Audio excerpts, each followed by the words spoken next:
all good intentions, but look at the drama that he has caused in terms of like you think you're trying to lift a woman up, but you tapping into a level of pain that is like, here we go again. Yeah. You know what I'm saying? Like we making women super women. You know what I'm saying? And I'm like, yo, bro, hold on. Let's pull this back.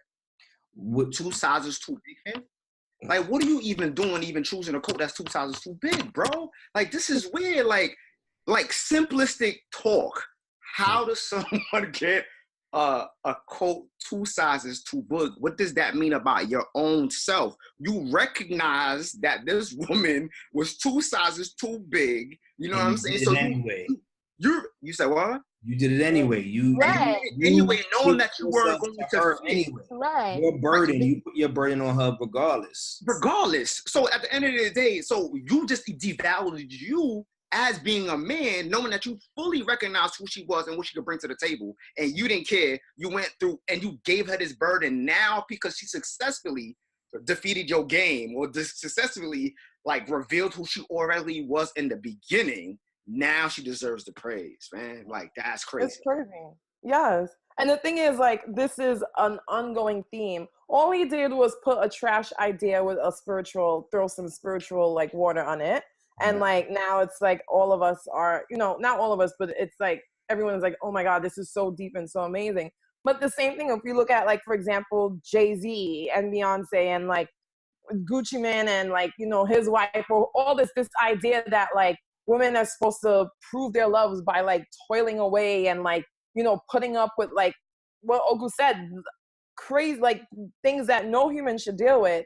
And then at the end of the tunnel, there's this like this magical love story. Like, and you know, we finally made it. It's sad and it's toxic. And like, once again, I'm not telling anyone when to like, you need to walk, like, for example, some people can deal with cheating and like you figure it out if your marriage can or your relationship can get past, and that's totally fine, but you don't have to, right? Like, I think sometimes is where we lose it. Like, you do not have to deal with this. You can say my emotional boundaries are here, and for self-care purposes I need to walk away because I don't have to be this like God for you, essentially. Right. Go ahead. Oh, nah, go ahead. You know, because you know, I feel like, I mean, let me go a little bit on a tangent. So when we talk about, you know, taking a stand for social justice, for example, you know, we do protests and people say, oh, we've been protesting and they've been killing us. Or, oh, you've been, you know, and then, oh, like, let's stop protesting. Let's stop doing what we're doing so that we don't get attacked by the other crowd. All right, cool.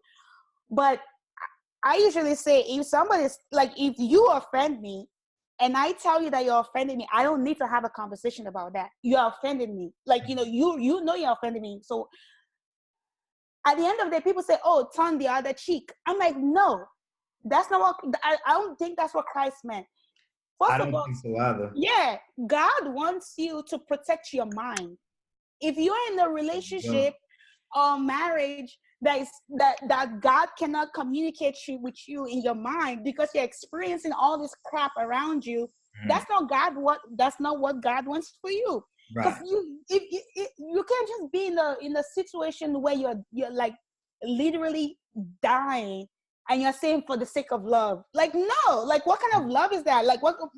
That's the whole ride or die chick. Yeah. Why can't I just ride? Why I gotta die too?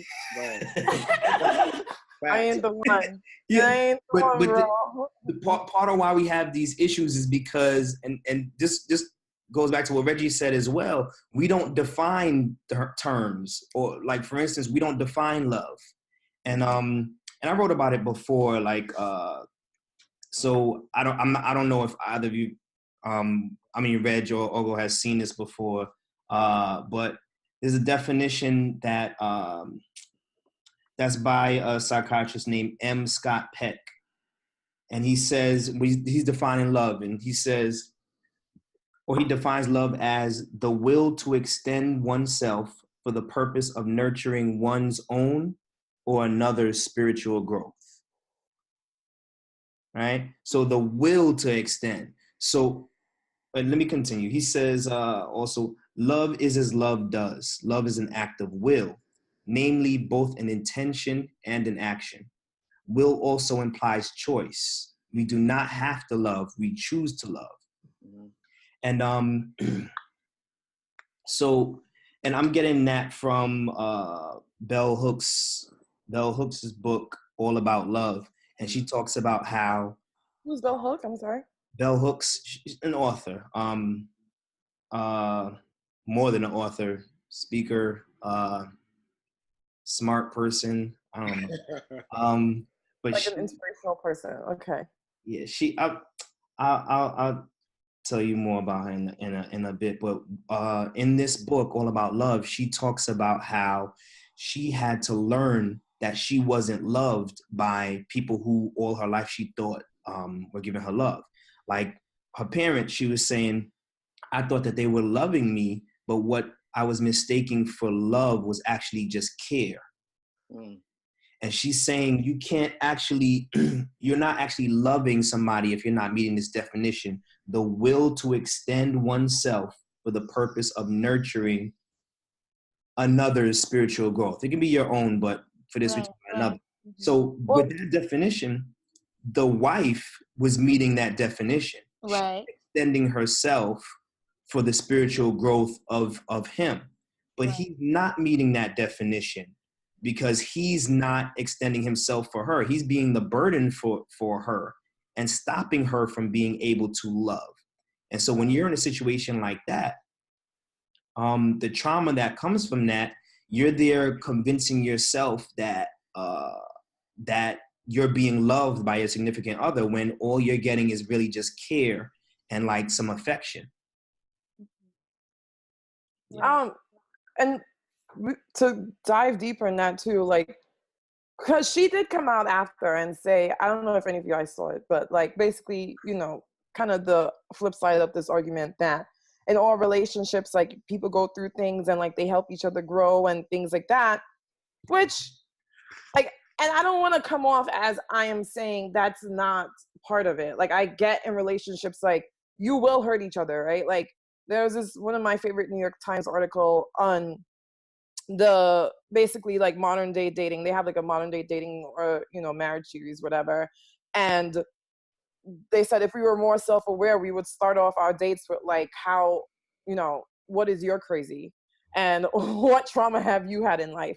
Because if we go take a step back, like at some point we will hurt and disappoint each other. That is a given, right? Everyone in your life does.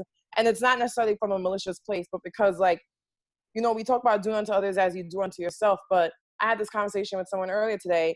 What I may like being done to myself is not what you may like being done to you. And like me treating you the way I like to be treated, you may get completely offended, like, whoa, what's going on? And I'm there thinking like everything is okay because if someone did it to me, I would have been fine, right? And like sometimes even by that standard, that's like my religion, I have to like check myself, you know, again.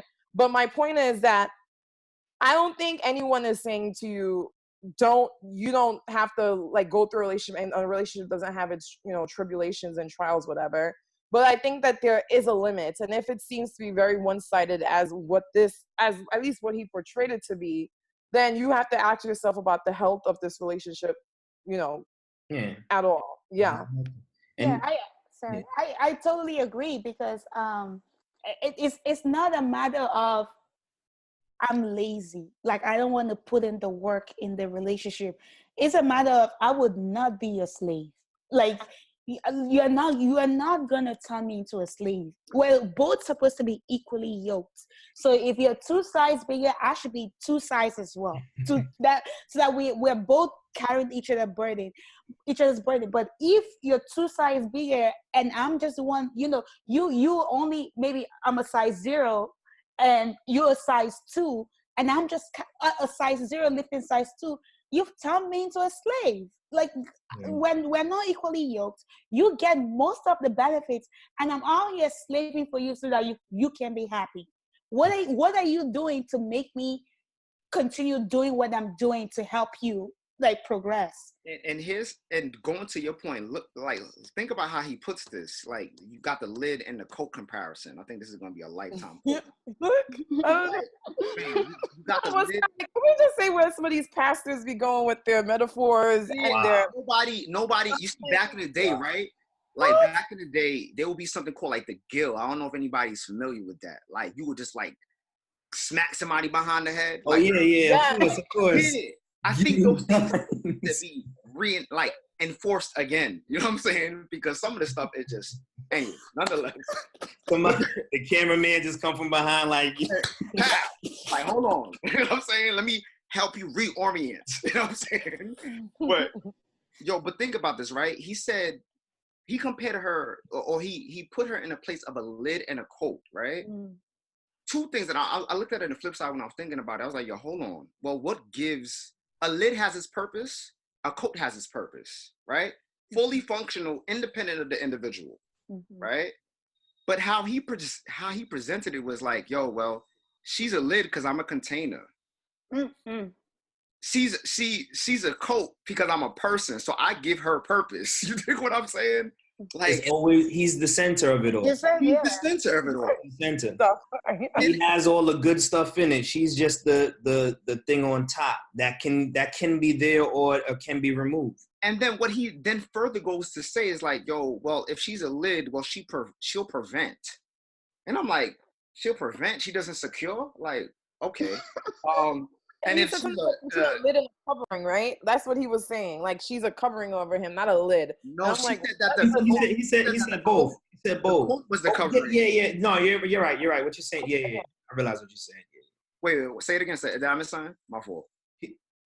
We need to repeat it. No, I think he called her a covering instead of like, he started off with that coat analogy and then he moved into like a lid versus like a covering. Yeah. And I'm like, what is the difference? Like, I was just like, where are we going with this? Like, the thing is, like, you need a lid to secure what's ever in you. You dig what I'm saying?